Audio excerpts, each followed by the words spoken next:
taxes! He's a 10. I choose this family.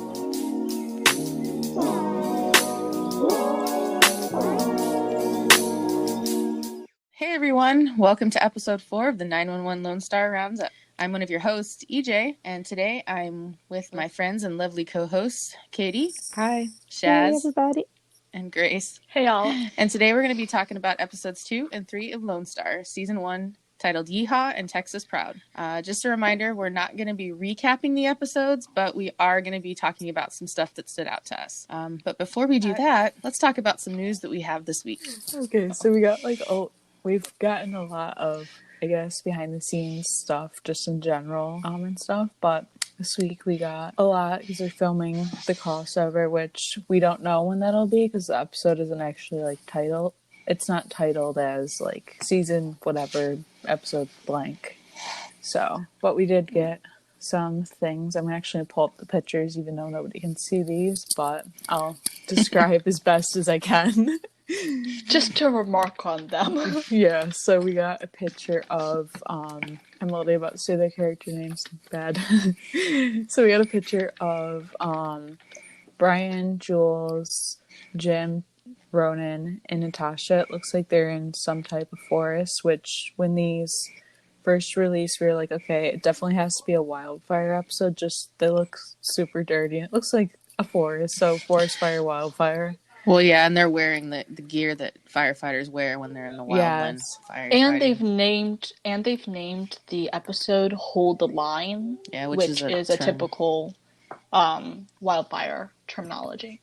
Exactly.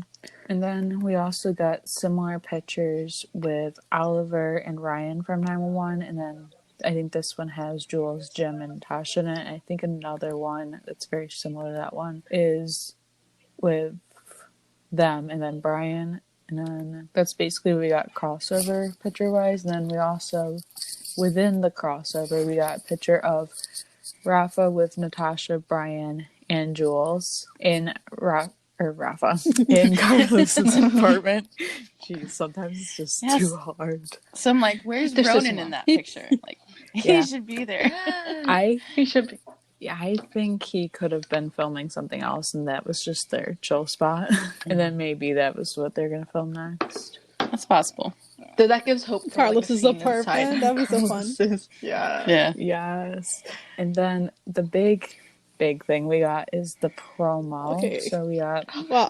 I mean, that's crazy. Wow. So much to say. Yeah. So there was lava in Texas, and how are they working this? Like, yeah, where I want to know how they came up with a volcano. Yeah, like how? Yeah, Texas doesn't really stand out to me as some place that would have an active volcano nearby. So yeah, I mean, all the things that they do, like case wise, it had to happen at some point because they have like technical people that they're not just writing this because of the hell of it. So it's kind of interesting, like where this happened and stuff like that, and like the history behind that. So like not much happened in the promo, but also a lot happened. The big thing is like who got smacked with the rock or whatever it was. The flaming rock. Yeah. So it looked like Owen and maybe Tim were down there. It's so brief that you can't really see. But I thought there was at least one paramedic, and it looked like Tim. Yeah, it did. And I was pretty sure Owen was down there, but we don't know. We get such a brief glimpse. I hope it's. Yeah, I and hope it's Owen. They can just for the for TK to be freaking out. For dad mode to be activated. Yeah. Well, because we got that, I feel like. I don't know, I was watching it like several times and I screenshot and I managed to catch it and I was looking and I was like, I think it's actually Ronan.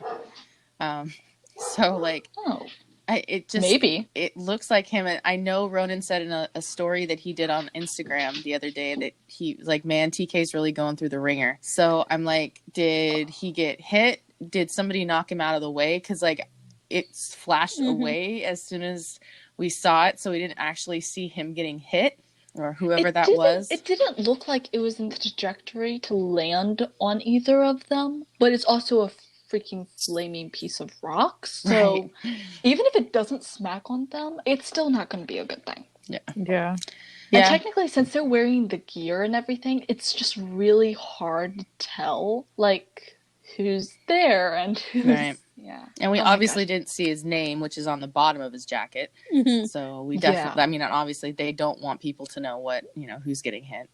Yeah, that's purposefully done. Yeah. And, and on top of all of that, we also get a little glimpse of Tommy Vega, kind of her first introduction to the crew, or just being there. And then some sort of party announcement group thing where, like, you get a glimpse of TK and his mom and the whole crew and the firehouse and Carlos all there.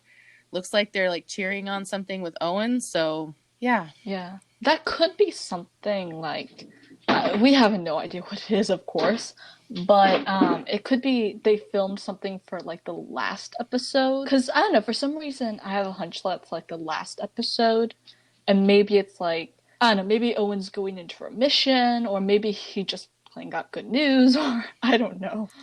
But... See, I don't know. It's possible. I feel like they're not gonna, because they say remission doesn't start until you've been clean for cancer for 2 years. Yeah. Well. So, I mean, he could definitely have gotten good news. I was actually thinking it was like, we don't really know specifically the time frame of, like, how soon after, like, we know it was like 6 months later after the explosion that killed the original 126, and when we were introduced to TK and Owen, but we don't actually know how long it took for them to get down to Texas and how long it took to rebuild the 126. So that could be, like, celebrating a promotion. It could be celebrating a year in Texas. Or maybe I just had another thought. Oh, sorry, I cut you off. No, I was just gonna say, or maybe it was, like, recognition for something he got. Like, maybe he got something like a certificate or commendation from the, governor or something for something. So it could totally be anything. Yes, they are. I was also thinking it could be just as simple as maybe it's his birthday. Like, maybe he's not someone who usually celebrates his birthday, so the team throws a party or something like that. It could be something just as simple as that. True. Very possible. Yeah, and I think the first... So I'm like, excited to see that they're filming the crossover. And one of the things I thought was really cool, or at least when I caught it, I had to actually do a double take when I saw it, because I saw Tim Minear's post on Twitter. And I went, so his Twitter name is Canceled Again. So I'm like, whenever I see that, I'm like, oh no, who got canceled? And then I have to realize who it is. But I saw he first posted the picture of Ronan and Oliver, and I was like, what? And I was like, I thought it was a fan picture. I didn't think it was real. And then I zoomed in and I saw Marjan and Ryan, and I was like, Natasha and Ryan, and I'm like, okay, this has got to be a crossover. Yeah. So between all the Owen stuff, which I don't know, I hope for Owen, it's positive news about his cancer, or like you said, a celebration for his birthday, or just something good going on. But I don't know. The cancer storyline was a tough one for me last season, and it would be nice to not have to talk about it for a while. Yeah. But we'll see. Anybody else want to chime in on any of the news? So we got the crossover, the crossover pictures. The promise of Carlos' promo. Backstory that we talked about? Yes. Yes. That's right. Tim promised some Carlos backstory. Finally. I know, right? Finally. And it's confirmed. Like, bump that guy up to lead role. Come on. We really did it. Yeah. Yes. I agree. And I feel like he might have the title as, like, one of the leading characters, but he felt very much like a side character last season. Yeah. So I want him to get that lead character stuff. Well, especially because we were so used to Athena being such a prominent character in the original 911, and she's a cop, and so is Carlos. The only difference is she's a sergeant, and he's just a patrol officer. Yeah. But yeah, I definitely want to see more Carlos, and I'm sure we'll get more. We are going to get more episodes, I imagine, than 10 episodes, so they'll have some more time to introduce characters and share a little more. Yeah. I mean, if they follow the same thing as like 911, then we could get as many as 18. But I'm just hoping that we'll get more because 10 was definitely not enough. It really wasn't. Like when I was stopped my binge watch of it for the first time, I was like, "That's it." Excuse me, where'd the other episodes go? Yeah. Well, that's some news here in the Lone Star fandom. I think we should get on to the shows. So we're just going to go through both episodes kind of separately. And so we'll start with 102, which is Yee Haw. Well, it opens up. I love the way it opens up with Owen rolling in his car. And can we just talk about his music choice? Yeah, that was weird. I'm sorry, but that was just weird. I was like, that doesn't really speak Owen to me. Like, that song is just like, what the heck So hipster. is that? So hipster. It's like, But like at the same time, we're talking about hair here, so I guess it's I don't know the best choice. But I'm like, dude, I've only heard clips of that song. Why are you listening to it? And also TK and Owen's banter at the beginning when he comes in, like him saying, "Spring your step there, Cap. Get laid or something." You have to take a moment to remember this is his son, and are like, we love that. Well, and then he's talking about his hair protocols, and then like Judd's like, "You have hair protocols? Okay, I'm putting in for a transfer." It's just like he's like, "I can't believe this guy." Oh my gosh! And TK's just indulgent smile as he's talking about, like his dad's talking about what he's found, like the organic food market, the yoga studio. He's probably thinking, "That's so my dad." Yeah. And everyone else just going, wait, what did we sign up for here again? Yeah, and him talking about not wanting to go bald, and Michelle coming in and talking about like, that was so cute. Talk about the famous actors, Bruce Willis, and I was like, she said Bruce Willis, because Bruce Willis, she played his daughter in Armageddon, so I thought that was pretty cool, like little name drop. Oh, interesting. I didn't even know that. Yeah, I didn't either. Yeah. Again, I don't know what Armageddon is, but you would love it, Grace, if you love natural disaster shows. I'm looking it up right now. It's awesome. Excuse me. So then they get that call. Oh my gosh. Office building gone to chaos. Oh my god. That's just insane, even to think about now. Like, I think this might be too early to say, but I think that might be one of my favorite calls. Yeah. I just love it. I love how, like, it's just basically Carlos and a few officers at first, and then he calls for more people. And I just love how, like, it quickly goes to chaos, and then it even gets crazier until they find the root of the problem.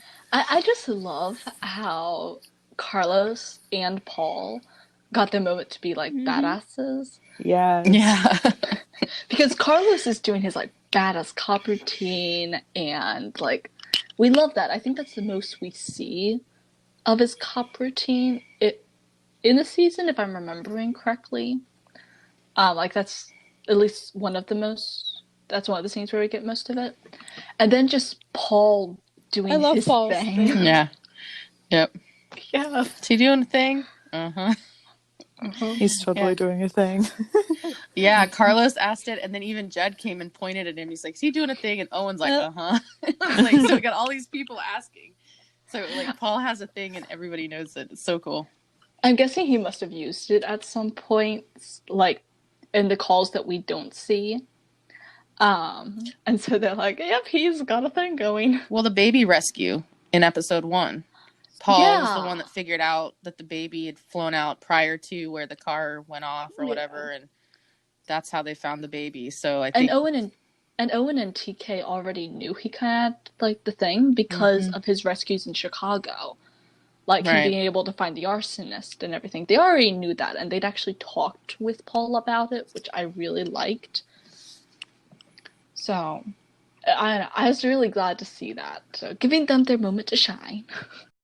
Yeah, and I really liked the whole, like, they all work together. Mm-hmm. You're right. Like, we saw Carlos and a bunch of officers there. We saw the entire 126 and the paramedics, and everybody's kind of working together and trying to figure it out. That was really cool. I want more calls like that where like it's more big and involved. Yeah, that'd be cool. I love how like the one part where TK's coming in, he's got the detector and saying, I don't know what to say, but he's like checking for gases or whatever it is. And the Martian's just following and going, if it was airborne, we'd have 40 people down, not 9.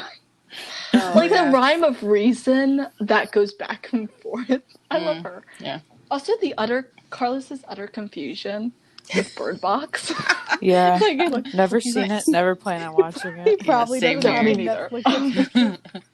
Probably. TK will make him get a Netflix subscription. Oh yeah. Like, And oh of my God. all the people that Carlos asked, is he doing a thing? TK's right there. He's like, I know, I totally love doing that. I thought it was so cute. I want to see them together more on calls and working together. Like Yeah. we know how good they work together, but like how do they actually professionally work together? I mean, people do it. There are actually a fair amount Okay, of like first so we know responder couples. you know the Bobby and Athena makeout scene. If we do not get a Tarlos one, I'm rioting. I'm rioting. Yes. Yeah. And what would make it even better? Oh my Owen God, can you imagine? walked up on them. He's like, "When you all are finished, He's we like, need yeah, to we'd like to go now, but we'll wait till you're finished.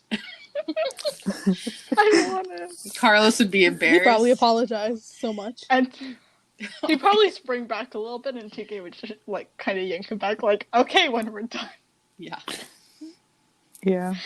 I Same. love our boys.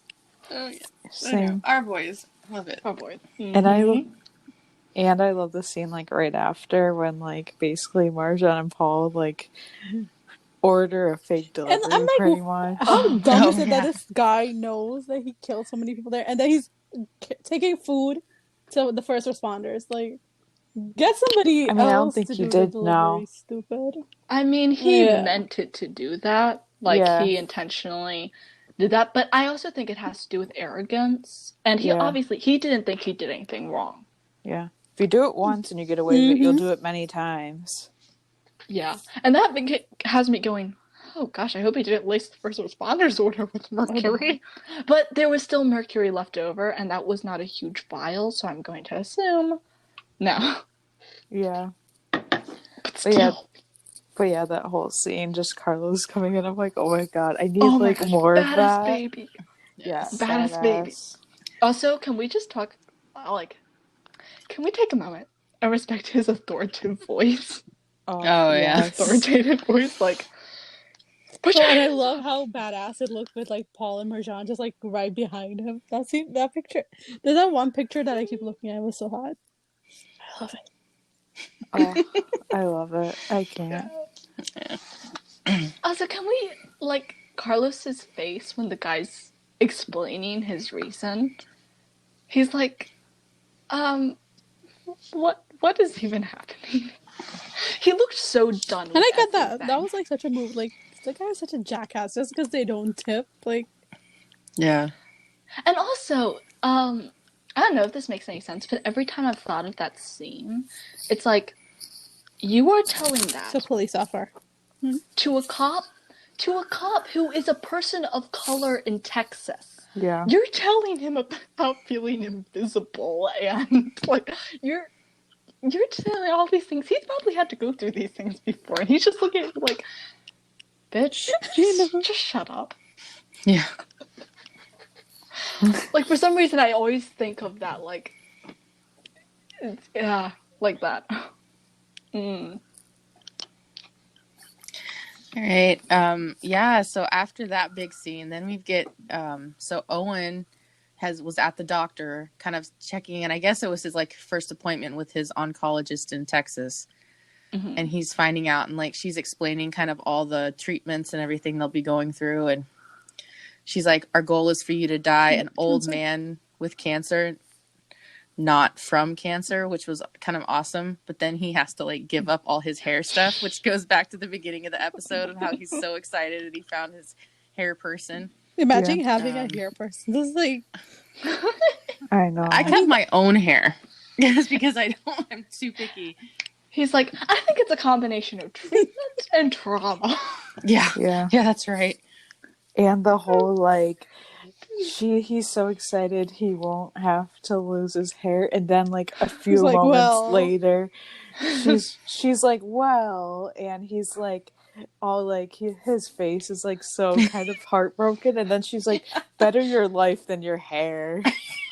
Yeah, And his I think face she is had a like moment of going. debating it. Like, don't debate that. yeah. I think she had a moment of going, how crazy is this guy? Like, this is your life we're talking about. Right. Literally. Oh my god. And I think we have so one of the next scenes I know that stuck out to me was Grace and Judd going to his counseling. And the doctor's trying to explain this Zagnaric. Probably pronouncing that terrible. I thought it was Zagarnik. But it's where Yeah, it might be that Zagarnik. Yeah. Where you're you can't get past where you like stopped, like from the trauma. And I think we've all kind of gotten to that, like had that point in our life where there's like something happen and like it's hard for us to get past. So like I totally feel for Judd and like Grace being there. Like I love their relationship. I love Grace and Judd together. I know that we already did the wish list thing, but oh my god, I want double date Tarlos and Judd and Grace. Oh yeah, that'd be awesome. Yeah, that'd be cute. And then have the brother and then ribbing just Grace from... and Carlos is just like fucking done with this shit. yes. That would be awesome. I mean, if the show writers won't do it, like somebody write me that fan fiction, please. Yes. That goes in line with my other work in progresses, but cool. Like I will give you the words, but I just don't want to do it myself. So please. Okay, we can work with that. Yeah, and I liked Judd's comment there. He's like, so what does me having a Kenny Chesney song stuck in my head have to do with anything? I was like, Kenny Chesney. I love Kenny Chesney. Yeah. I know who he is, but I've never listened to his stuff. I like some of his stuff. I grew up on country music, so yeah. Yeah, so did I. So did I, but if I've heard one of his songs, I well, don't know that it. makes me super brown. I'm so sorry. It's okay. So then we also find out Carlos is talking to Michelle, and not only does he suggest she needs to go to a curandera, we also find out he has a tia named Lucy. Yes. Yeah. Which I honestly don't know if I've ever read a fanfic where anybody's mentioned that. With it. Yeah, I read a few. Really? Yeah, it's been there. Yeah, it's been there. So have I. Okay, but maybe I've just passed over it. I think people also like can screw up the names sometimes. Like they mention he has a tia, but specifically they may Lucy, not call it Lucy or something. Done a couple where she's like specifically mentioned too. I don't know that we know nothing about this tia Lucy except she had like homeowners insurance and like and the curandera. Lucy she's our favorite aunt. She's the only one. Favorite. Yeah, literally. Quite possibly. And then we get Owen and Judd talking about Owens Cancer and being Judd's being like, oh, and you should tell TK the man basically, himself, and Owen's like running. So something about that scene always confuses me, right? So we know that TK coming to work, right? But then the Tarlos thing happens after that conversation, and then he's also going to work. So I'm confused about that. So that's a continuity error. It's already been discussed. So when T's seen running into the station with that shirt half buttoned and looking at the time from Carlos's, he's actually coming from Carlos's, but the scene happened oddball, so like they didn't put him. Yeah, because I was like, confused. I'm like, how is this going? Did he leave on his lunch break just to run back to work? Yeah. Leave on his lunch break. Right? He's like, well, I'm gonna take my half an hour at Carlos's place. I know, right? Technically, they don't even have a lunch break. So I was gonna say, I don't think firefighters get like a 30-minute lunch. No. They just eat together. Nor do cops, really. Right. Yeah. If you get called out, you get called out. That's why first responders wind up missing a lot of meals, actually. Yeah. Yeah. Yeah, and Judd and Owen are talking, and like even at the like espresso machine, and Judd's trying to get like coffee out of it, and Owen's like, "Oh, do you want me to make you something?" He's like, "I want coffee." With He's creamer. like, "Oh, I don't with creamer." He's like, "Oh, I don't know if it can do that." It's like this fancy, powerful espresso machine, and it can't But make I mean, coffee. Owen's obsession with his coffee machine is such a New York thing. It's like it's not even funny. Like this man is like legit from New York. It's such a New York thing. Yeah. So then I have a question for those of you who live in New York. Do you guys ever get irritated when you see things like that are like No, a not, stereotypical no. like New not Yorker? to me. I just find it funny. It's like, oh yeah, that's true. You know which Be part like, relate. I don't like when it's like when they depict the entire New York as like rich people. This is like it's or like, snooty. no, Oh, the yeah. thing is we are kind of rude and always in a rush and obsessed with coffee, but we're not all like rich people living in Well, you're not all penthouses. rich. Like chill. Yeah.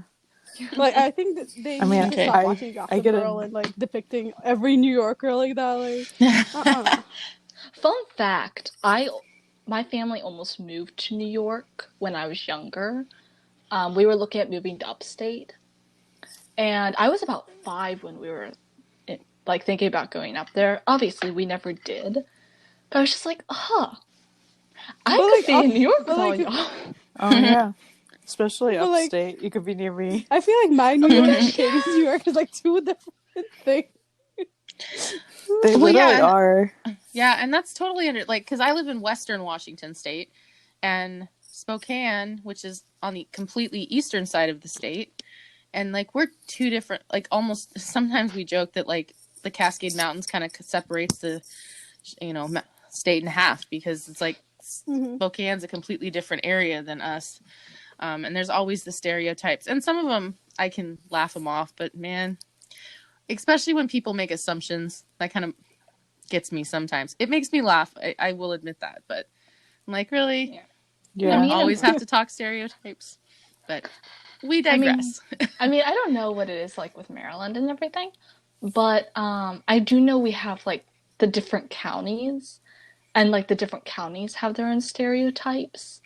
So like PG County or Prince George's County has pretty much a bad rep, and then the county I grew up in, well, everyone goes out in their pajamas for everything, so Well, yeah. Well, speaking of like stereotypes and some stuff going on, the next call we get is this lady who calls in wanting, because the ground is on fire and they're going to burn the whole neighborhood down.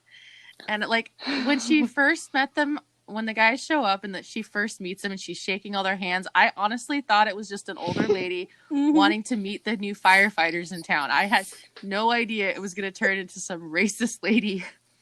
Yeah. I was pretty sure it was about to be something really stupid, but honestly, I just thought it in there because I was like, okay, there obviously isn't a fire anywhere. If there's something, it's like a dumpster fire.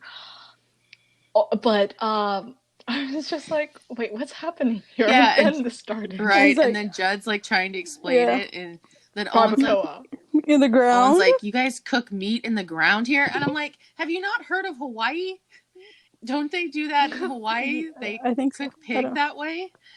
I I have know. no idea, but that'd be cool. So Yeah.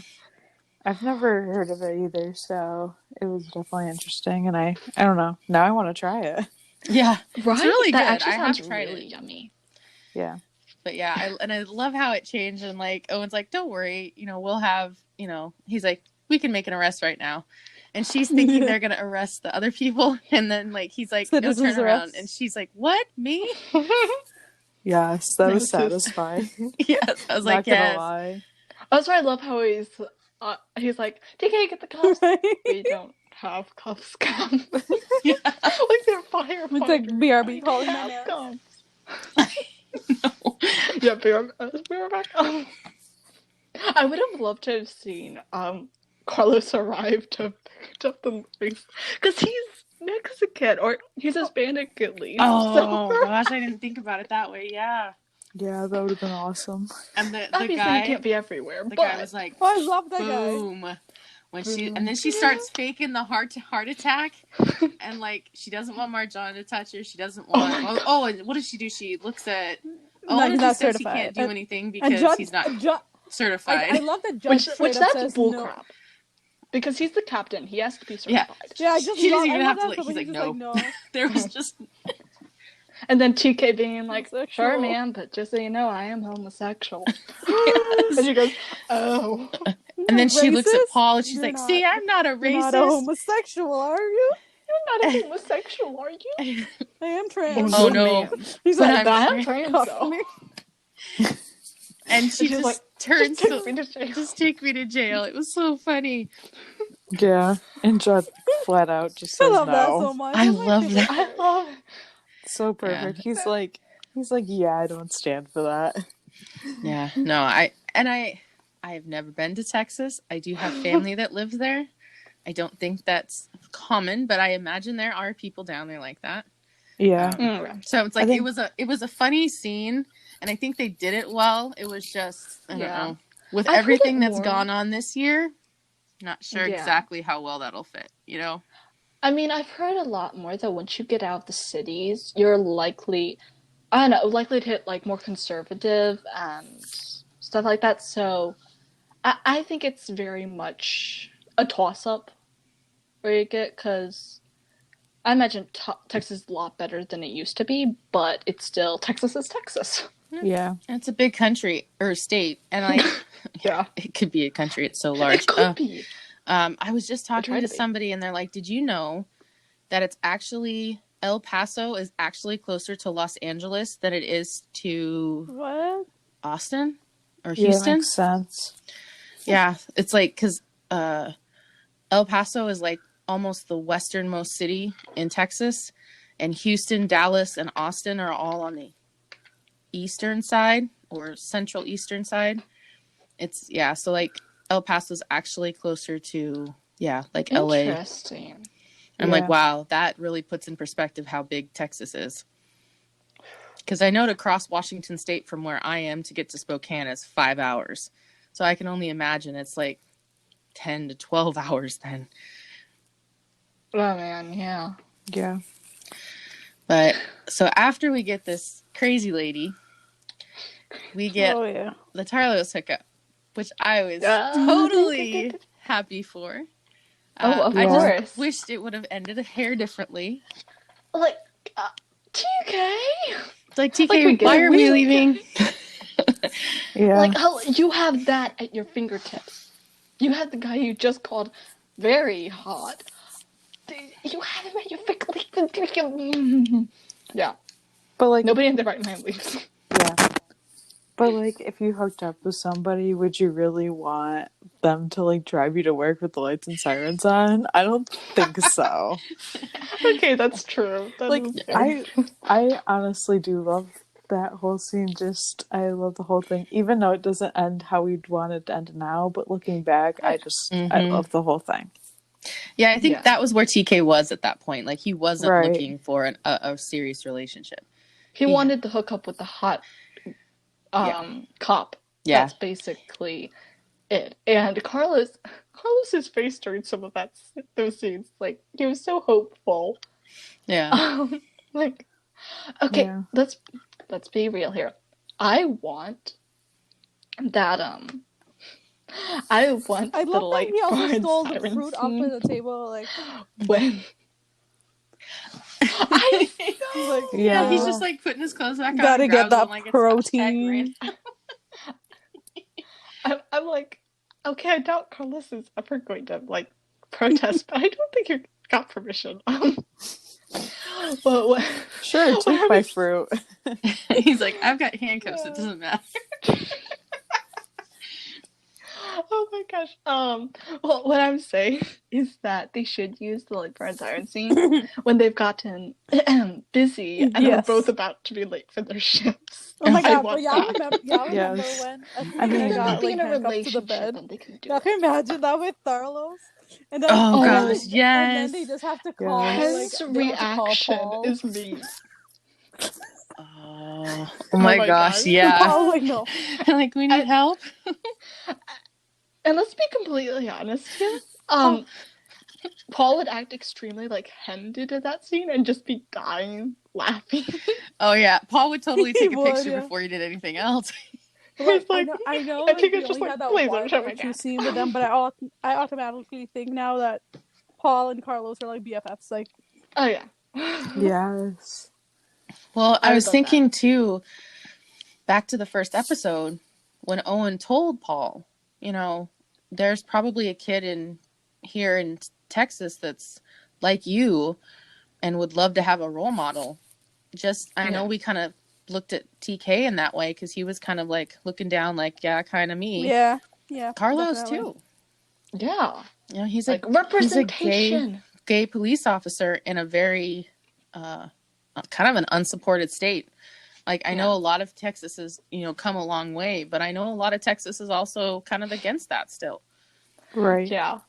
So to have Paul representing him even too is awesome. Yeah. Just the LGBT community there. We stand representation. Yeah. Oh, yeah. Oh, and the nightmare. Oh, gosh. Fun. Oh, yeah. I mean, I love that TKO sweet God is in my future. I know his nightmare. At first I thought, is this real? And I'm like, no, this has got to be a nightmare. And then I TK almost and had a his- panic when I was like, what's happening? And then I'm like, oh. yeah, when the woman's like, no, I'll pass. I was just like, oh, that's so cringe, but like, I get that. Oh God, and it's a nightmare. Yeah. Like, can you imagine just dreaming about your bald head? It's like, nice scrub, no, buddy. Oh my God. You're gonna have the Proby shine that up too. Like, I think by the time they hit him going to the station scene, that was when I was like, oh, yeah, this is a nightmare. Because I didn't know what was happening at first. Oh I'm God, like, is this he my did not future? lose his hair overnight. Mm-mm. Okay. Yeah. Oh, sweet God, is that my future? And like TK's running his hand through his hair, like it's like, Oh my God. He's making sure it's still there. Yeah. Yeah, that was, and I was actually thinking it's kind of rare. Like most firehouses that I know of, the captains don't have a bunk in with the rest of the crew. They usually have their office with their bunk in it. So I was a little bit surprised to see Owen like right next to TK and, you know, a separate bunk. But I thought that was also cool because, you know, I know Owen was all about like being a family unit and stuff. So I think I've seen that in one other place in the movie Fireproof, if you've ever seen it. oh gosh, I haven't seen that in a long time.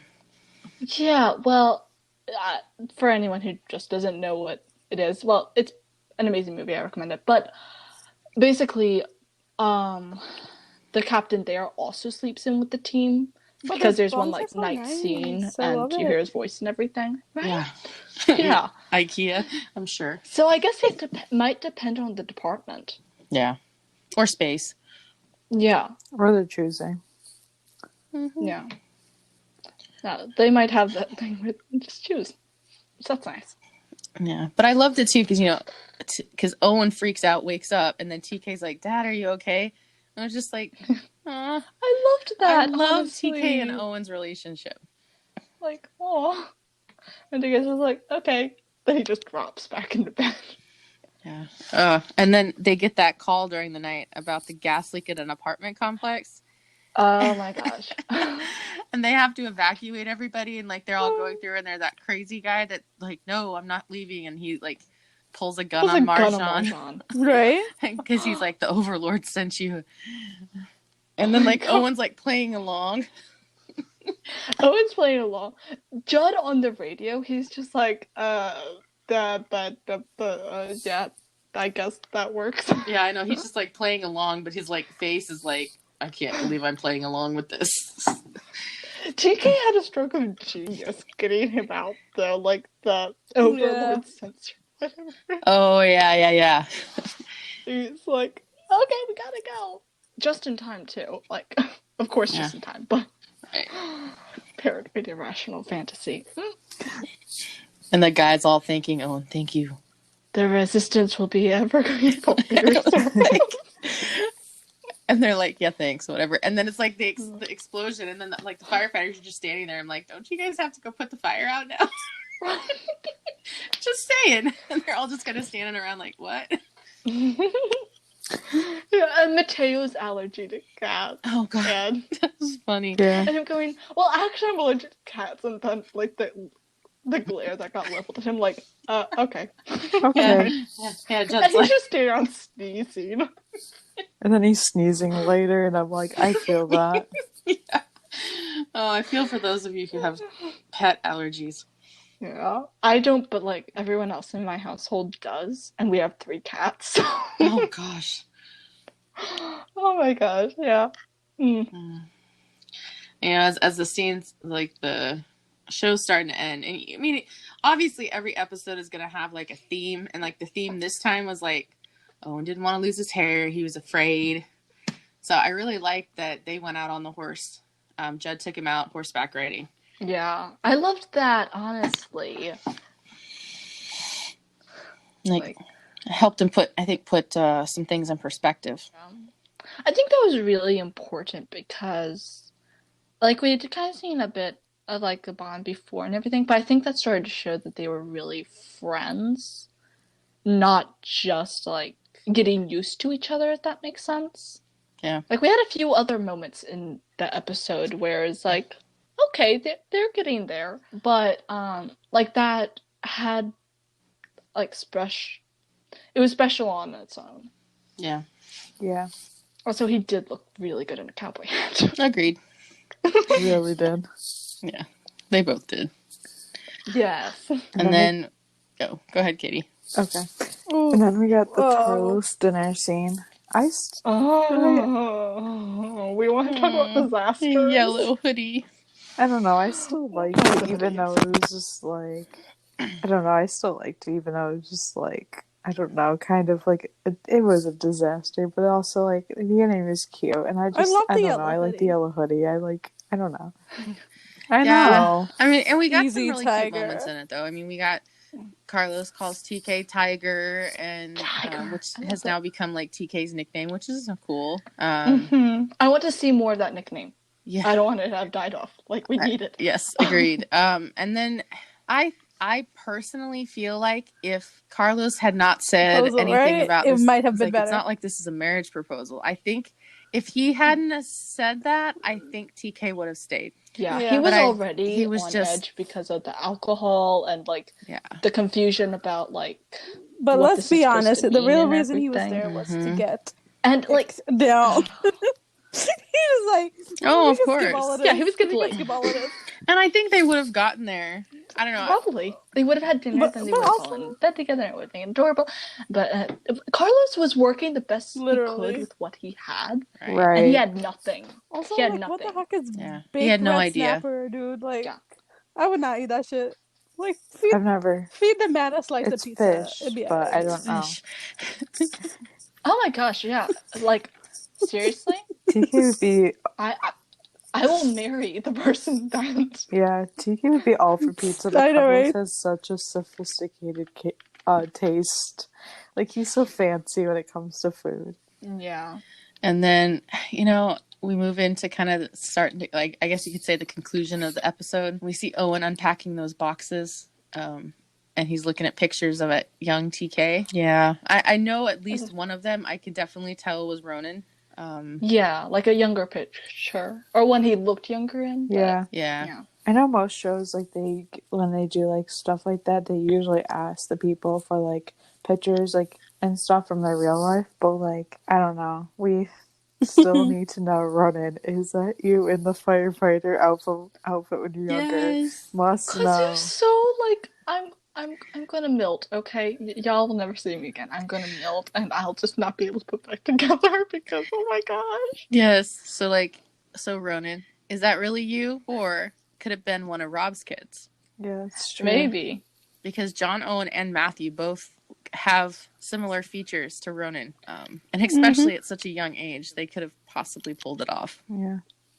So we're Yeah. curious. And The then one of the episode, big yeah. scenes at the end of the movie, or not movie, the episode. It felt like Yeah. a movie. Owen Which was was- throwing the which was medicine such away for his hair. Big character growth. Which I That thought That was was like monumental this for guy him. like a so big obsessed moment. with his looks, and to just Yeah. Like we can tell, like him having looked at the pictures and everything, he was doing this. He's like, I'm staying here for my son. Right. Like after all the effort he put into like keeping TK around and like helping him and everything, he's like, I'm not going to risk leaving him. Well, even when he was first diagnosed in New York, the first thing he said is, "My son's is getting engaged. Am I gonna make it to the wedding?" And the doctor's like, "Yeah, don't worry about that. You know, it's super early." So I just, even since the beginning, he's been concerned about TK and being there for his son. So just, which is what one reason he hasn't told his son is he doesn't want him to worry. Yeah. Or overdose again, or any trigger. Because That at the time he didn't really have a strong support system. So to find out, you know. Yeah. It would have been far better to have found out that way than to have found out the way he did by finding a pill bottle like that. But that's for another episode. Right. Yeah.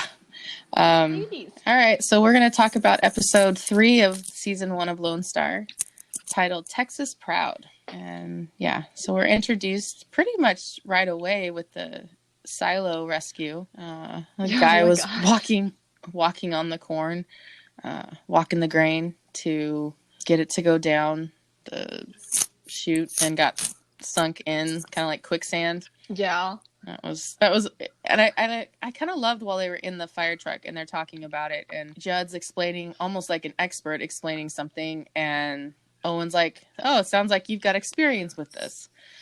And he's like, immediately, he's like, "Okay, you're going to run the call," which is very typical, especially for somebody that's in a new area. Like, that's when we get the they're brother going to lean fight on the people that know what's going on. Right.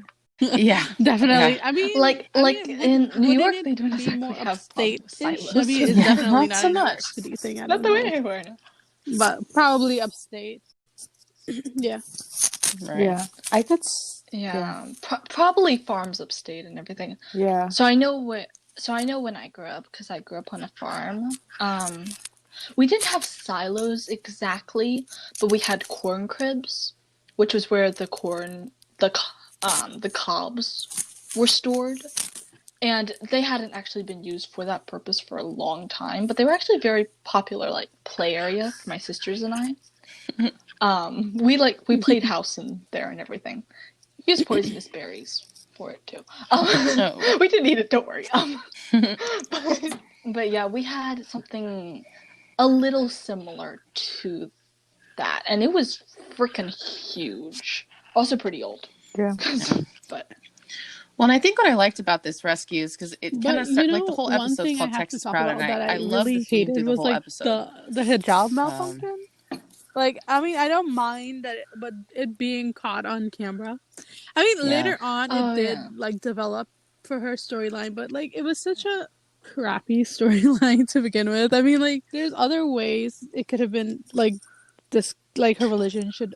Like, I mean, personally, as a Muslim, I just think it's like such a crappy thing to do. Yeah. No, I just mean like having you mean a scene completely the video that was shown hijab later? had to come down. Yeah, I mean, there is still other aspects of her life focusing which could on her been, hijab like, not being okay gone. with the mosque or whatever. Yeah. I mean, like, her job, to be fair, is not like very typical for like a Muslim woman, and the way she dresses is like, you know, very. So I just felt like it was unnecessary in a way. Like, I understand what you're saying. I think for me, it actually led to an important discussion for people who didn't previously like understand hijabs, and also I think it was for me. Like, I really liked seeing like that was nice, but like I said, it was the just like team made and everything for like there's privacy. other ways I loved they could have that. gone about. I like, loved that. Discussing her religion and with her job without having to have a Muslim woman hijab removed in a way. I mean, I know it's not like Natasha wears one, but on the show it's like very serious for Marjan, and it's just like I just like it's the one issue I have with the whole entire show. Right. Yeah, and I mean, I think it's definitely challenging too. You know that there are a lot of people that don't understand, and I do appreciate the respect that Owen and the team showed. Like, even so, like Marjan like sinks down in the corn. TK chases after her, which he was not supposed to. So we got that whole drama. But like TK rolls out of there. Marjan, because, you know, Owen uses the backup plan by cutting the side of the silo out. And so they, they're going to look for him. And even TK, who's like covered in like corn dust, and all the team, just like in a snap, are right around her so she can put up, cover her hair.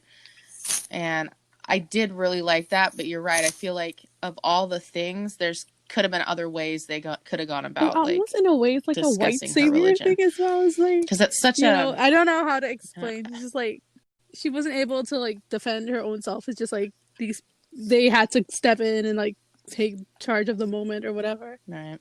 I don't know. I just disliked that entire scene as like right. Yeah, and I feel like after that happened, the guys ultimately the video still was the guys who were recording him and like, yo, let's take it down. Right. Yeah, which I didn't like that part.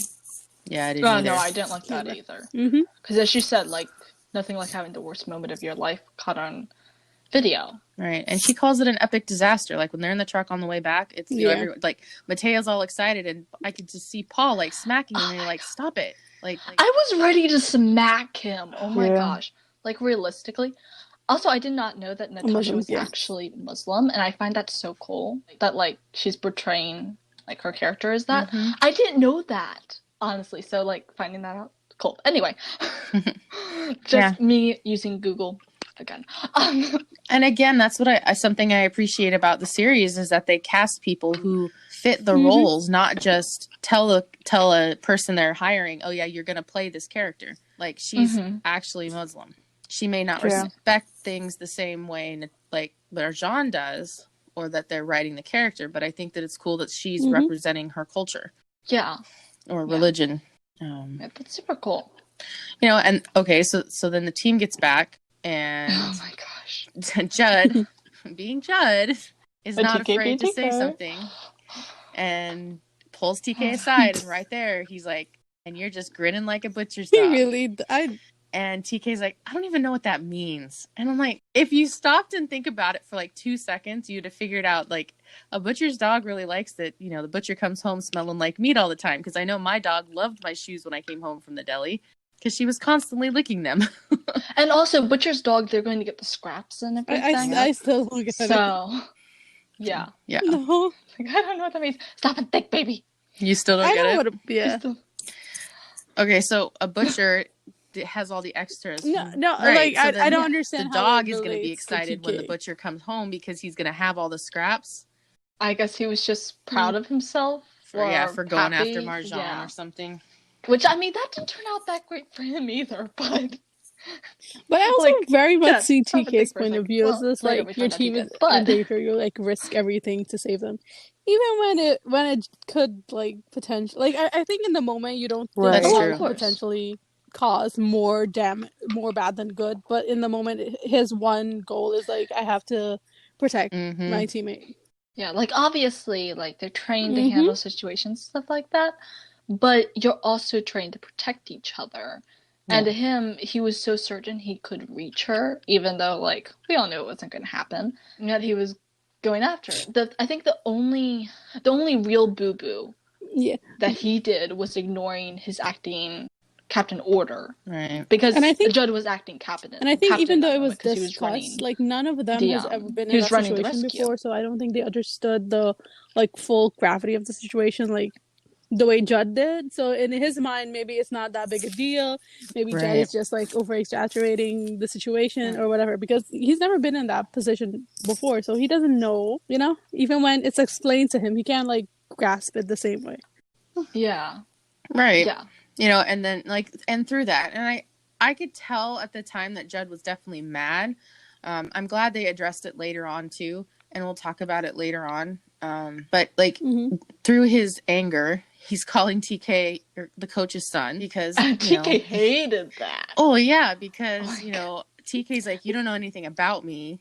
Because that's calling him teacher's pet and, like, the favorite. And any person is going to be so mad at being addressed at that. I was actually mad for TK because, like, I could see what Judd was saying, but I thought he was being really unfair. Yeah. Like, I don't think that necessarily had anything to do with being Owen's son. Like, he probably still would have done that stupid move if he had not had his father as his captain. Yeah, and I was kind of thinking, like, going along, like, because Judd did say the things about, you know, like, well, I you think came he down here, you really must have had it stepped good out up of there line to with all of follow that. Daddy down to Austin. Yeah. Yeah. Oh, You yeah. know, because he And, was like, totally obviously- judging TK.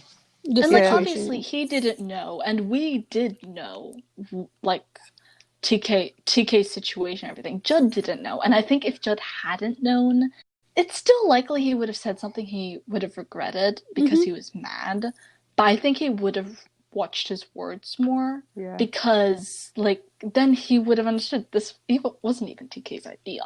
Yeah. And obviously he didn't have it that great in New York. No. Right. So I think it's just very interesting because we know how the season turned out. And, like, obviously, it was only episode 10, which obviously we'll talk about in many episodes from now, that, like, the team found out TK's circumstances. But even without knowing the circumstances and everything, like, as you said, it was really obvious that he just stepped completely out of line there. Yeah. Right, and I think those who are, like, because Judd, we know, I would imagine Judd's at least 10 years older than TK, so he probably definitely sees him as, like, a little brother. Yeah, I mean, if we estimated that Judd was, like, 38, because he had been on the rig for 20 years, and he had joined when he was 18, so, like, roughly judging that. We don't know how old TK is, but if we assume Wait, he's when did we 26. find out that? then he's like, okay, yeah. Yeah, So we he's know like he's 26, 26. 27. Episode 9. No, I keep crying. Episode because 9 that when he goes scenes to I visit never, the like, kid. fully Right. listened to anything. We'll talk about that. Oh, wait. Oh, wait. Yeah, I remember where we found that out now. Okay, that makes sense. I forgot that we actually had that confirmed. So, yeah, he's about 12 years younger. How do we than know Judd. this? Yeah, TK's birthday is December of 93. Because of the flashback? Yeah. Oh, right. Like, we can guess. Or the only other option is that it was an old topic dragged back up for a fight. But I don't think so. Speaking of fights, because TK is so frustrated with what Judd did, we know that he went to a biker bar, probably on the outskirts Like, tag of yourself, Austin, I'm the Uber guy. and Are you sure purposely you wanna gets be into here? a fight. Yeah. The Uber guy just like, are you sure you want to be here? He's like, you're so pretty. Why are you here? Like, the guy was like, no, don't go in there. He's like, yep. And Oh my gosh, yes. No, The dudes but deserve to be punched, though. I think. but we all I Yeah, honestly the think way they that treat TK him. Oh, yeah. needed to get Like, I a would have little done it myself pumping and up. got him Like, my completely kicked. guy, But chill. So he deserved a little smack here and there. Not gonna lie, he did kind of deserve Yeah. that. I mean, And I'm you gonna know, get so much hate for saying that, but like, he needed that. no, I mean, I know. he did need a little bit of smack, and it led to the favorite scene of all. But as we will talk about in just a moment, because that's the scene coming up. But TK talks about like everything being He gray really and is. numb, and like he's depressed. Yeah. He is he was depressed, going through and it really bad. you know when like Yeah. depression. Sometimes you'll do just about anything to just feel something. Yeah. Right. And that was TK in this moment. He just wanted, as he Right. said, he just wanted to feel Right. something. And I think when you I really break know. that sentence down, it's like, I just want to wrap him up in blankets and feed him chocolate and, like, Honestly. and vegan ice cream and like give him off to Carlos. Like, Yeah. poor baby. Right. And so after the little fight scene, which they kind of fade to black on that, and we don't know exactly what happened, but we know that he was arrested and taken to Austin PD, where our favorite cop sees him, and we get our, I think, if I'm saying this right, Raphael and Ronan's favorite scene Yeah. of season Yeah. 1 together. The And it was chemistry also, read scene. yeah, it was their chemistry read scene. He cried. Yeah. And they both, and like Rafa went and cried after. Yeah. Like, Well, he In thought the bathroom. that he didn't get it. He thought he ruined the And audition. also, like, it was, if I remember correctly, it was also like high-strung emotion or something like that. But yeah, he thought he didn't get it. Baby. What's funny about that is once he left, Ronan looked at the guys and he was like, "Yeah, that's him." Mm-hmm. And it's like, baby. Yeah. And then then Raphael found out that like next day, I think he said he was at a movie or something. Was that what it was? Yeah, he went to a movie theater. So, the police station scene. Yeah, I have something to Yeah. say. Oh man.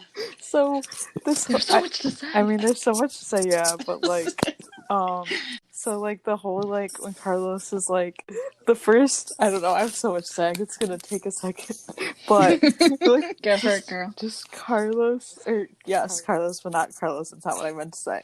So like TK just sitting there or whatever with the ice or whatever, and then Carlos just walks up and like puts his like property on the table, and then he looks up and he's just like, oh crap.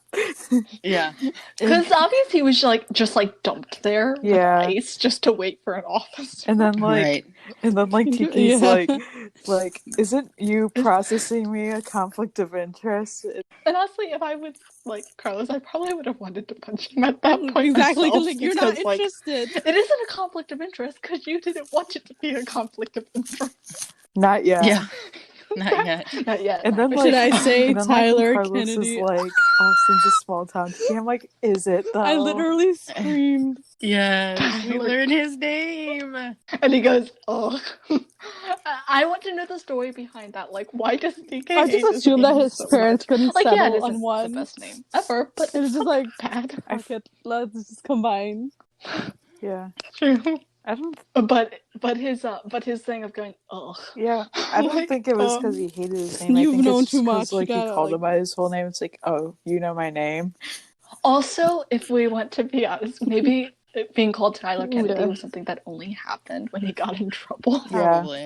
So he was like, oh, okay, now it's my boyfriend. I have like I want to know how come they got from police scene to kind of like the dark state scene, because I know at some point Carlos has that talk with Michelle, but they have had like I want to know like how did TK switch from like not wanting to know this guy that much to like I'm gonna go out with him again. Yeah, I think it actually did have to do with the police station scene, because we see like them have another connection and like they understand each other to some level, and also TK isn't having to hide like the very basis of his problem. Yeah, and so he probably was just like, what the hell, he's hot, I'm gonna go out with him.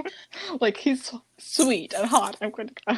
Well, and maybe Carlos just because I know he talked with Michelle later on, and she's like, because we know he was a little hesitant chase after everything. Yeah, because he didn't want to do the chasing. He did put himself out on the line, and TK like basically literally smacked that, like walked out on him. So it's like, am I willing to risk that again? But he walked did, out on him. Like, obviously, I'm so happy that they did. But well, and there was so much emotion in that scene, because like we know, like Carlos is explaining, like you're not even getting arrested, you're not getting processed because you weren't drunk, and the guys that were also arrested were not talking and like explaining what happened. I mean, they started that. Not actually. Well, see, and that's what I'm like. I'm not really sure of, because usually there's some sort of charges, and I don't know why those guys would say anything unless they didn't want to admit that they were fighting him or something, or the reason why so and so happened were because we were jealous. Because we were jealous he got attention from the bartender before we did. I mean, technically they being a little pissy. Yeah, true. Yeah. I mean, technically they could have tried to have put it as like TK starting the fight, but there were witnesses. Yeah. That could have easily reached that. So I think they probably knew that and just figured they were better off saying nothing than like lying. So, So, I mean, the bad news is you did this with a clear head. Not trying to be your boyfriend or your, but if to that, listen, like you bake the man a whole fish. We know, or even your friend, if you're not into it. Talking about, I don't want to be your boyfriend. Like, oh, shut up, Carlos. like you saw one look at that man. And Carlos, like, we know you were in love from the first time you saw him. Yes. Literally me every time I look at Ronan. So it's like understandable. Me, like, you get it. Like, oh yeah. yes. You got a little. Anyway, even like And the tissue part of it, like grabbing the tissue and That's the sexual tension in that. you got a little Him crud just there. going, just let me. It's like, and I'm a cop. Like, I'm used to maybe. crazy. I think TK had a moment of just what he was just watching, and he's like, at you that could point, see him like, kind of maybe soften, this guy and the could, wild look isn't quite possibly as there anymore. actually care for me other than, you know, a hookup. So he's just like, I think maybe, I feel like he was emotionally neglected a lot by Alex during the relationship, because every time, like, I feel like every time you see Carlos try to do something kind and gentle with him, there's always that moment of, like, a little hesitation. Yeah. And a little bit surprised too. I think he had a moment of going, I've been addicted to this guy. I think I had a moment of just going, I really haven't treated this guy well, and he's just trying to help me. I think he at least deserves, like, a little bit of an answer. I don't think at the time, I don't know, maybe at the time he was having the maybe moment, or maybe that was just something that. Can we take a moment to talk about how nice his outfit was? Like, oh shit, that was like, but his style is so, like, cool. I don't even know. He's, like, so fashionable. I mean, we know Owen is his dad, so obviously he got it from there. Yeah, and I know. Think, it's like Ronan. I do not think Ronan I'll bring my would have let TK not be fashionable. Yeah. You know, and going back to what you guys were saying, I think at some point while TK was explaining, like, how everything had been gray and numb, like, and he opened up to Carlos, like, he shared, he's like, I just got out of a really bad relationship, like nuclear bad, and, you know, he was opening up, and Carlos, and then when Carlos was finding out, like, oh, he's had, you know, addiction problems, and it wasn't like a relapse with a person, it was a relapse with substances, like, then Carlos felt bad for offering champagne to him at dinner, you know, and he feels bad. So I think TK was starting to see, like, this guy still keeps coming around, and I think that's why he ended up going later out with them, because he's like, man, this guy he must be interested, or he wouldn't keep coming around, because I have created him like this. I like that. And it's true. I think TK really did take a leap just opening up to him, because he could have left at that point. And maybe before he would have. But I think he just had a moment of going, I wanted to try this out, like, see how he's going to react. And also, he may have just wanted to tell somebody about it. Yeah, true. So after this scene, we've got a little bit Carlos and Michelle, because, you know, Michelle through this whole season was looking for her sister. So she's trying to go to her best friend, Carlos, for, like, stuff, and he's giving her this huge packet of, like, printouts, I'm assuming, of every truck in the greater Austin area registered from the time her sister died or disappeared. And every truck or every blue pickup truck, something like that. Yeah. And so then we get, like, she's talking, and, like, finally he just starts talking to himself, like, hey, Carlos, how you doing? Because, you know, but he's just, I don't know. Obviously the show, like, the episode was called Texas Proud because we're, you know, so Michelle's encouraging Carlos to, you know, deal with your pride and not, I don't know how to say this, just suck it up, you know, because Carlos didn't want to. He didn't want to chase after TK. And Michelle's like, well, why wouldn't you? Like, if you like him. I think he meant 11, but, you know, I'll take it. Because he calls TK a 10. Like, he's a 10. Oh, I think he meant, like, 10,000, but, yeah, we'll go with 10. Yeah. I mean, he probably didn't. I love her. I mean, he probably didn't want to chase after him or ask him out because he was afraid of the rejection, because he's pretty much already been rejected, like, twice. Right. So it's kind of hard to, like, go after him, and then he's probably afraid to be rejected a third time. Yeah. Third time's a charm, though. True. Oh, yes. And obviously it actually worked. So after... Yeah. No, and I after that, what it was like, I think in that moment too, like, he's trying to help break through Michelle too. But she was excited for him because she obviously didn't know until that moment that it was TK that he'd been seeing. Can we appreciate her reaction of nice? Yeah, like obviously she knows who he is. Yeah. And yeah, Like that is my she's constant human. She mood has eyes. self every time I see Be like a picture of nice. TK or Ronan. So like I get it. You're like nice. Yeah. Oh God, yes. Yeah, I love it. Oh, and the handcuffs comment. She's like, no, Why? I very You're much the one with the support all your handcuffs. cutesy behavior. And he Yeah. just looks at her like, oh, don't you dare. I really would. I would like to see Like, those handcuffs actually be made to good use. Yeah. Let's put him yes. to good use. Yes, like obviously more comfortable ones, because I don't think those are going to be that great for Yeah. adventures. But I think we were talking about it that we want to have a But recreation of the same Athena thing. scene with the handcuffs from Yeah. 911. I mean, a yeah. different take, but yes, similar. Same idea. And Paul in like his position of just having to come rescue them. And then he takes blackmail photos because, he And can. he's definitely not calling Because like Judd. TK's not going to call his dad. Like that's a little TMI even for them. And Mateo's he's definitely not. out of the picture. My guy would probably break the keys or something. That is something he will never live down from Judd. He really would. But I don't think other he would option- slap his position mouth. either. Yeah. Oh my gosh, yes. The only other option would be Marja. I don't think he'd call her. Yeah. But also because Though I could see they have her to be and a little Paul more basically being the same way, modest which is around, being completely her. unhelpful because they're laughing so hard. Mm-hmm. Let's just hope they're able to like cover themselves at least a little bit. Yeah. Okay, this is great. I have a idea feeling some of generator, y'all are getting so some y'all fan better fiction write. ideas. Of course. Yeah, so Alright. after this Carlos and Michelle scene, Marjan and the guys are at work, and Mateo is again excited when he's watching the video and thinking about how cool it is. Slap him. Exactly. But my dentist is Muslim. Like, oh gosh. And she was saying that it's a choice. She made that choice to I wear love the him, hijab. but like at the same time, I just want him to shut up. I think he's just uneducated and he doesn't know. And he does deserve some of the blame, but he also doesn't because he just doesn't know. But I feel like that's a good thing though, so that way, she's talking about it and she's like they're learning. Exactly. Mm-hmm. I think the best way to like he could have phrased it better than but my dentist.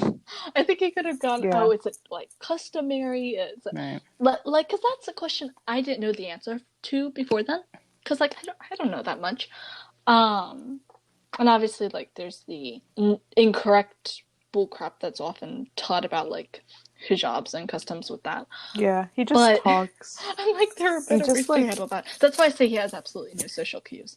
He just, like, but also, I think he talks without thinking, so I think that's, like, a real problem. Yeah, he doesn't have much of a filter. Yeah. Though I do say I like the Superman analogy that he did, because that was actually kind of cute. Like, seriously. Likewise. Like, yeah, she's Superwoman. I don't know. I love Marjan. Yeah, I did feel bad because she's obviously gone through a lot in her life, especially in the job that she has, and that's just like she said in the show, an epic disaster. Mm-hmm. Yeah. And I wouldn't want to be reminded of something like that constantly. Oh, most definitely. Just like none of us would want. I actually feel like this is a proper analogy because I think that's how Marjan felt. Mm-hmm. None of us would want to be filmed with like, I don't know, if our pants fell down or something. Because like that's leaving us exposed, and that left her exposed. All right. And so that may be like a kind of weird analogy, but that's just we wouldn't want something like that filmed, or like some slip up at the beach or something like that. We wouldn't want that. So so like her. So Shaz, maybe for our listeners who might not know much about hijabs, could you explain a little bit? I don't wear a hijab, and it's just like I basically.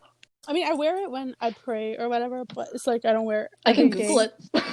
So I'm not like the best person to discuss, but basically it's a thing about modesty, and like I feel like my grandmother always like told us like beauty comes from like modesty or whatever, and it's just like a out of respect kind of thing. Mm-hmm. Yeah.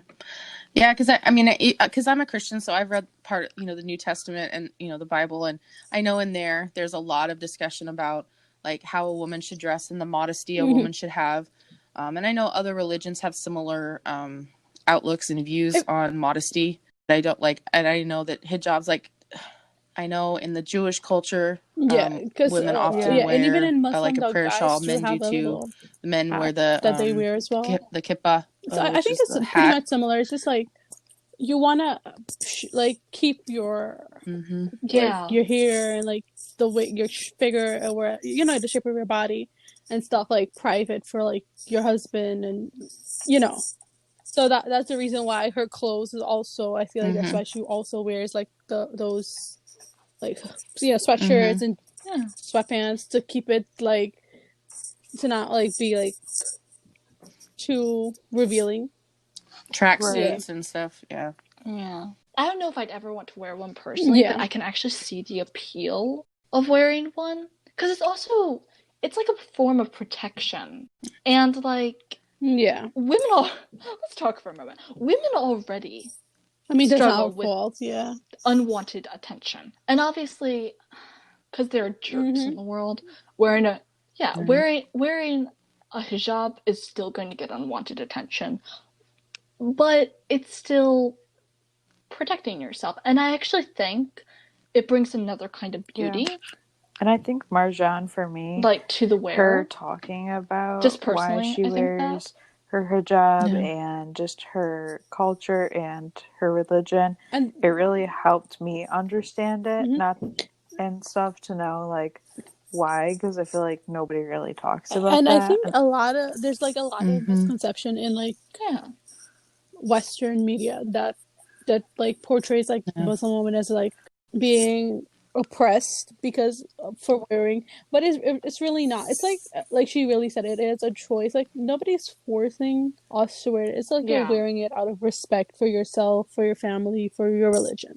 It's like we're not oppressed because we choose to respect, but like maybe in majority might be some it is cases like where someone may not be given a choice, but it might be the rarity. It's not the normal. Like, and I think that's important because honestly, like Marjan gave me a lot more information because I have been taught that perception that like Muslim women are like oppressed by having to wear that and stuff like that. We don't look at like a nun and I've who's been wearing taught a head covering as oppressed.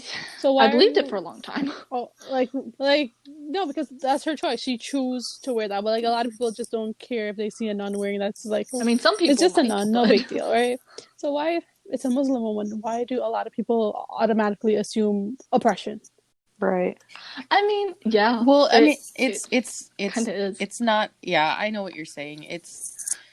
There's, I think we were talking about stereotypes, and I think that's just a stereotype that we've heard because there's a lot of countries that have a Muslim culture that we're fighting against.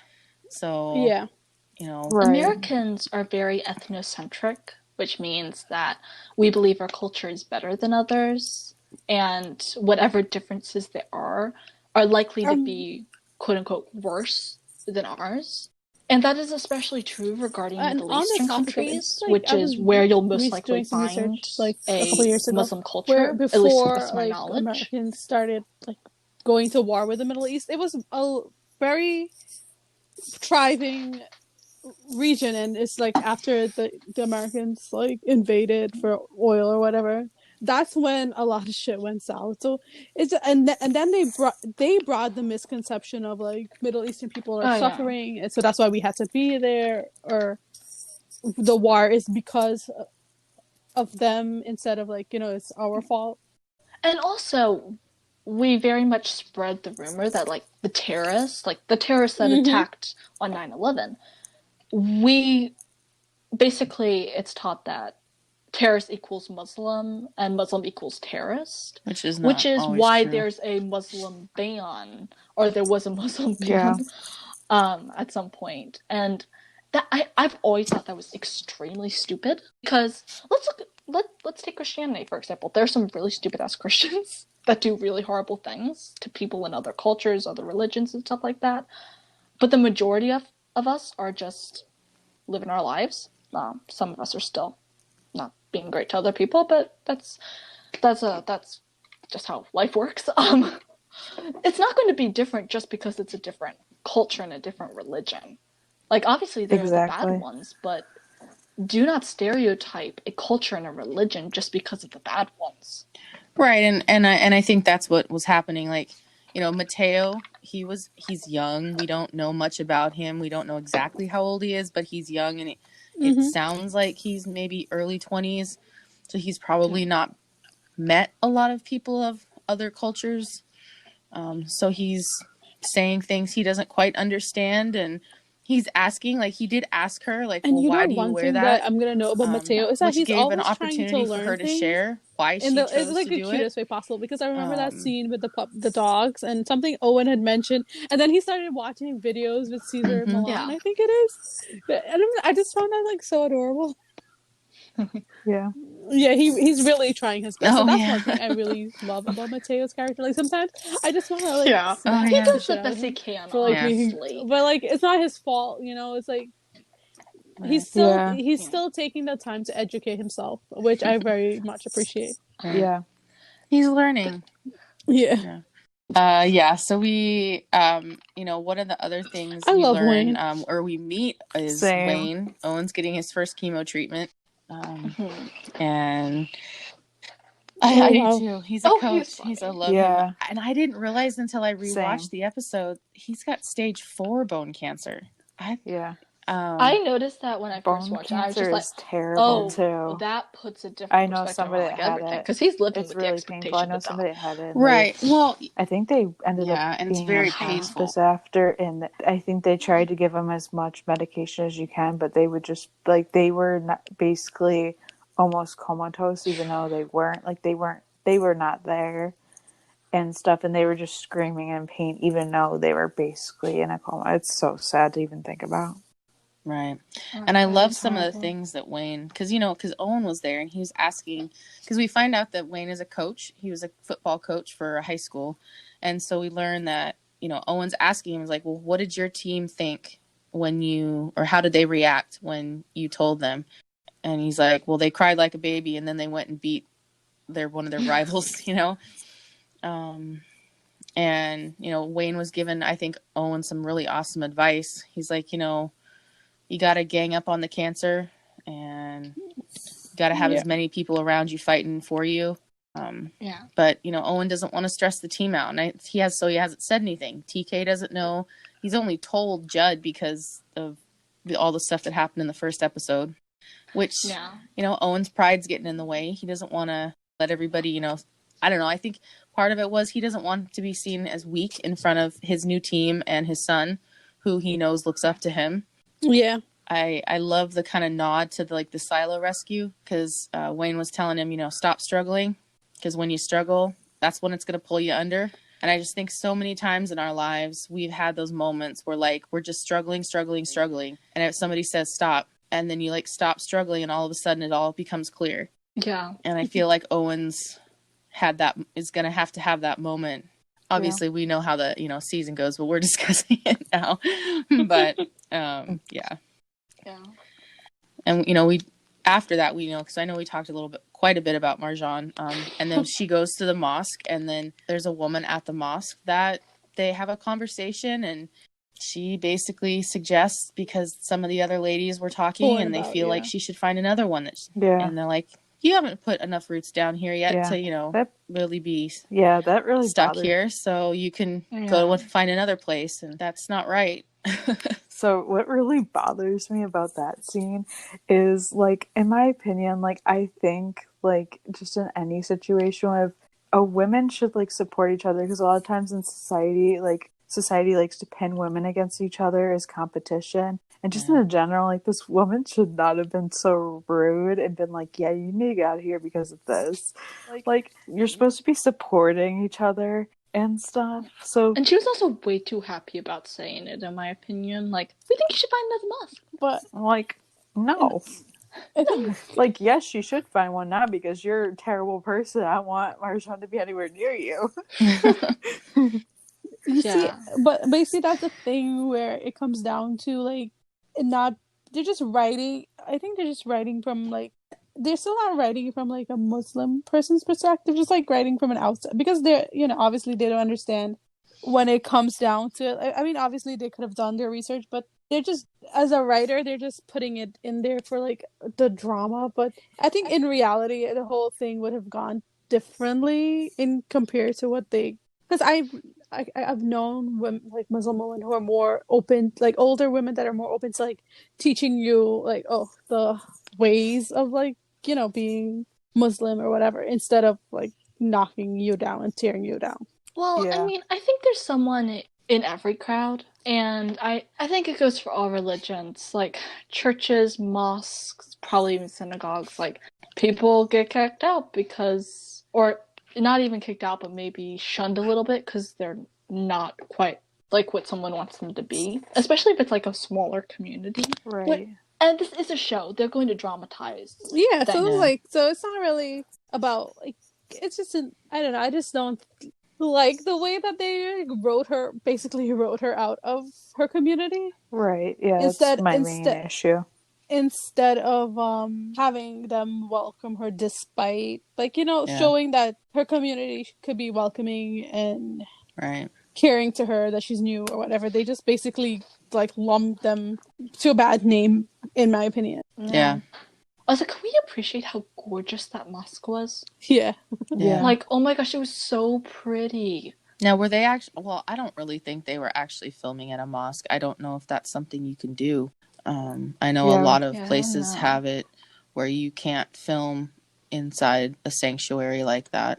Yeah. They probably Which makes recreated it. Yeah. But still, it was pretty. Oh yeah, Yeah. it was very gorgeous. It was very pretty. We can appreciate the beauty. Yes, Yeah. we can. So like after that, we get the scene where the girl falls onto the car from a balcony. Oh my phone! Oh my Oh my gosh. gosh! I want more Owen and Carlos. I just like Yes. I just Together, want yes. yeah, because I know that was just like a brief interaction, but they worked so well with each other.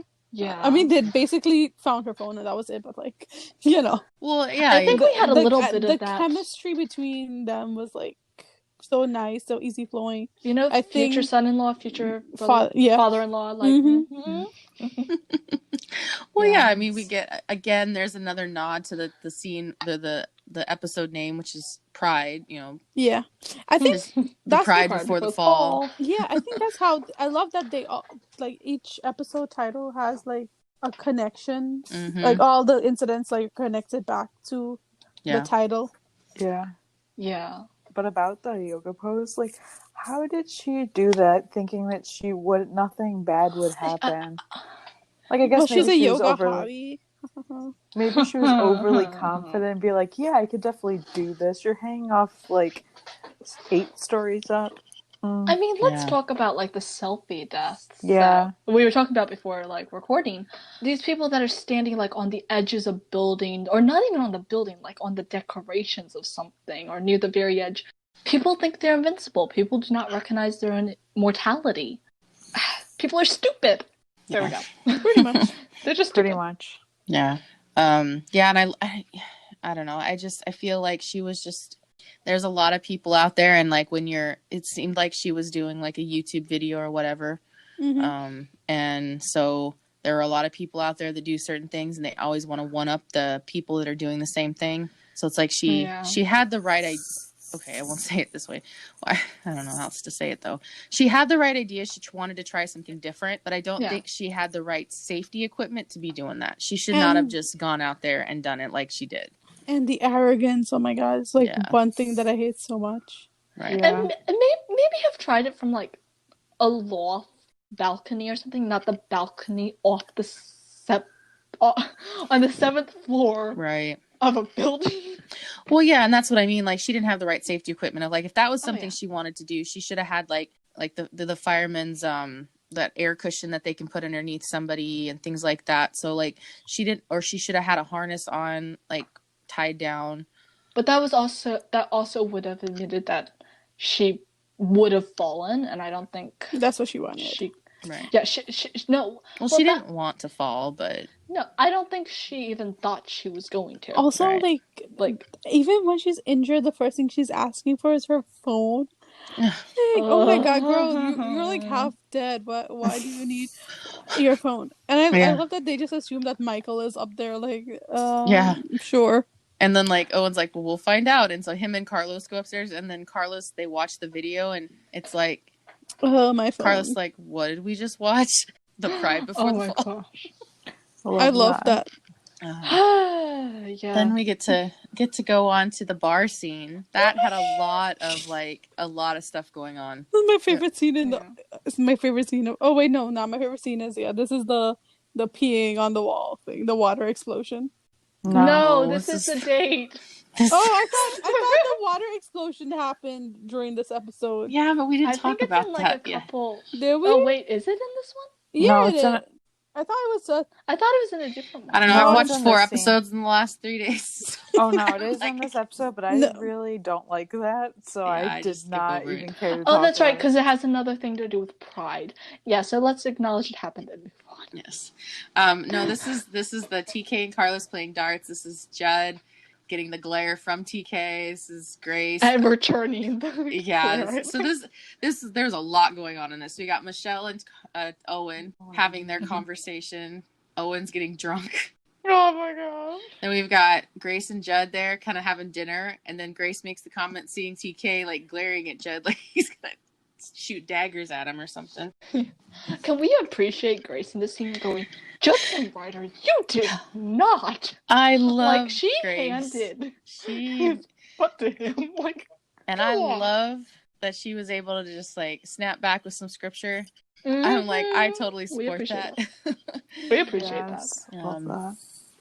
And then, just when we finally get to Carlos and TK, and TK's rattling on about his redneck swagger. Yeah. Calling me the coach's son. Oh my god, no. We gotta talk about, and I'm holding a dart, and I'm packing a piece, and we haven't gotten that far yet. I know, but that's all I want. We will get to that part. That is all I want to talk about. Can we talk about it right now? Let's get there. We're almost there. So TK's all rattling on about this, and Carlos makes the comment that he's like, if I was a less secure man. Ooh, Carlos is not. I love that. Carlos is like so secure. Oh my god, can we talk about how hot they look? And they were matching. They were matching. They were burgundying. Like that's my favorite color, y'all. So through that, we get TK, still rattling on. Carlos is like, so done. Yeah, he's like, wow, I guess he hit a nerve, huh? And Carlos is like, well, maybe you are, And TK's like, what's that supposed to mean? He's like, it doesn't sound like anybody's ever talked to you like that. He's like, I'm holding a dart. And I'm That's hot. That's hot. I'm sorry, yes. I had to say it. That is hot. Yes. I mean, that's hot. First time I ever watched that, when I heard Carlos say that, I said out loud, that's hot, before TK even said it. I was like, oh, well. Great minds. Oh, yes. I don't know. Okay, I let's be love honest, that scene. I did not know that TK said, that's hot. I couldn't hear what he said. My brain was dysfunctioning at that point. Like after he said that, like I had like a brain spasm. I could not function anymore. Like yes, that was so hot. It probably took a couple of rewatches for me to hear like that's hot. And I think that's because like I read a story with it or something. And I'm like, wait, is that what he says in the scene? Because I couldn't hear. It just happened so fast, and I couldn't hear. And I was like, what did he say? So I went back and I'm like, oh my gosh, it's canon. I love this. Okay. Canon versus fanon. Yes. Uh-huh. But yes, that was an awesome scene. I like the that. Darts. I love. Oh, go ahead. No, I'm gonna say at the point that I love that we have so much canon thing that we do not need like fanon, because like everything you could ever want between them is like super real. It's like super happening. Yeah. Yeah. And And then also that night, we also get that Marjan and Paul are kind of having that conversation. She's telling him about what happened at the mosque. Yeah. And he's like, no one should, I don't know exactly how he said it, but he was basically telling her to just keep going to that mosque and to not let them tell you what to do. If she liked it there. I loved that. He was like go in there with your hijab held high. Yeah, that was so cute. I love that. So good. I love that line. Also, I loved her hijab in that scene. Yeah. Like, it was so pretty. Yeah, I love how sometimes she has it down and like it looks more like a braided versus it all up in a bun. It's pretty. Yeah. Like whoever does their costumes are like, I need that person in my life to style my own wardrobe. Yes. Honestly. Like, yes. You have time to spare. Yes. Like, come on. And let's then fly up to the East Coast. So the next day at work, TK and Judd kind of have their brotherly brother. Yeah. Yes. I love that scene. And I loved how Judd finally expressed that the reason why he reacted like he did was because he was scared. I think that took a lot for him to do that. Yeah. And I love that TK appreciated that he told him. He was like, nobody's ever talked to me like that. Thank you. And, he's like, I appreciate that you did that. Because I think, but I also like that he added in, you can't call me the coach's son because if we're brothers, that means you are too. I love that. I don't think Owen would appreciate having such a old son. He's like, nuh-uh. Yeah. Like, I'm not that old. Actually, if I think about it, Owen and Judd are probably maybe 10 years apart in age. Like, they're not that far apart. In the show, it would be, yeah. I mean, even in real life, I guessing. think. Yeah. Because, like, I don't know how old, like, the actor who plays Judd is. Jim. And him. Him. Him. Like, that guy. Jim Perrick. I think Rob's in his 50s? 56 to be exact. Yeah. Yes. Oh. I only know that because my mom was like, I was telling my mom why couldn't she marry that guy so he could be my dad. And she was like, well, because I lived in a different country. I'm just like, marry that guy, Mom. Well, and Rob Lowe is happily married, so. Fun fact, I could fight that woman. My mom walked in when I was watching the show, and Owen was up on screen. She's like, oh, that's Rob Lowe. Yeah, I grew up with him. Figuratively speaking, of course. But it's like, oh yeah, because my mom's in her 60s, so technically, like, that's the right time frame. So I'm just like, yeah, that's cool. But seriously, in the show, they're not that far apart, so I doubt he'd drink that. Well, Owen, I would imagine Owen's at least 25 years older than TK. Yeah. So he's at least 50. Right. Because TK's 26, so at least 50, 51. So it's potential. Like, if Owen had kids, like, as soon as he turned 18, he could potentially have a kid that was 40. But most people don't. Yeah, that would. Yeah, that'd be a stretch. Yeah. Yeah, just a bit. So, yeah, but I think I liked it because it was kind of the first, well, not the first, but it was like one of the solid bonding times we see as the team. Because like the first episode, we saw a lot of together without Judd. And then, like, we saw a little bit in the second episode, but then to have this moment where Judd's, like, finally basically sharing, his fears. He lost his other crew. I don't think he wants to lose another one. And that's part of the reason why he reacted the way he did. So I think it's just an all-around good one. And, they learned from the, what had happened throughout the episode. Yeah. And then, of course, you've got Judd and Paul and Mateo over there teasing them about the whole, like, makeup. The sweet baby boy. Like, oh. The sweet baby boy. And him holding an air tank in his arms. And his SCBA. I'm like, I love that so much. Love that. Also, I think we need... All right, I keep going back to the wish list thing because I was not here. So I'll keep talking about it.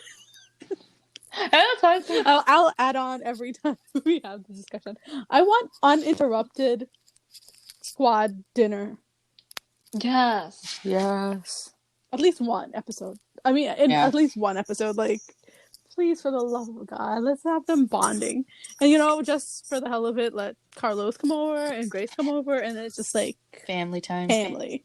Or even like, I would like to see them do something like out of work as well, like a nice casual barbecue, because, you know, Texas. I literally just said that today. And then it's just like Grace and Carlos and Paul is like, no, I'm cooking. Yeah. and then probably Judd is gonna burn some burgers because I don't think he could cook. He could maybe grill, but I don't think he could cook. Yeah. Well, that's all my thoughts on episode 3. What do you guys have any thoughts? I don't have anything. Yeah. Thank you guys so much for joining us and listening. Be sure to follow the podcast on Anchor. We are also on Spotify, Google Podcasts, Radio Public, Beaker, and more platforms to come. We're hoping iTunes this week, and once we get that, we'll be everywhere. You can also follow the podcast on our socials at 91LS Roundup on Facebook, Twitter, and Instagram. You can follow me on Instagram at For the Love of Tarlos and Twitter at For Love of Tarlos. You can follow me, EJ, at EJ8302 at Twitter, Instagram, and Facebook. You can follow me, Grace, on Instagram, Ronan Rafa 911, and on Twitter at sheepgirl31. And you can follow me everywhere as Buttercup's Trend, because that's my brand. Bars. I thought I had the commercial voice. I love that. Thanks for listening, everybody. Yeah. Bye. Bye. Bye.